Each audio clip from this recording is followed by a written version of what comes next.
Paano kung sasabihin ko sa iyo na baka pinagpahinga lang kayong dalawa ng Diyos?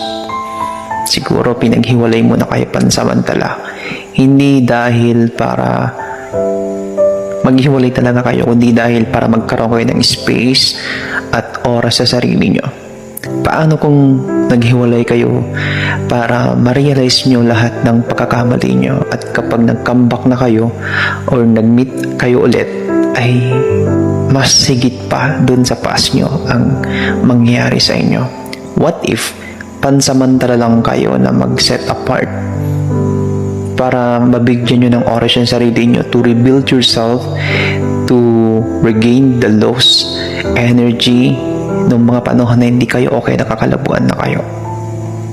Naniniwala ka ba na may chance na mag-meet pa kayong dalawa at pinagpahinga lang yung puso nyo?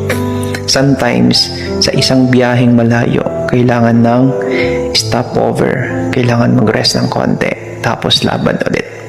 What if ganun ang senaryo ng love life mo? Kapag mahal na mahal mo yung tao at ang hirap mong pakawalan, huwag kang mawalan ng pag-asa. Kung siya, mahal na mahal ka naman niya pero kailangan niyo maghiwalay, at ikaw ganun ka rin sa kanya pero hindi pwedeng ipagpatuloy, what if merong tamang oras para sa inyo? Antayin mo lang. Baka malay mo, darating sa inyo.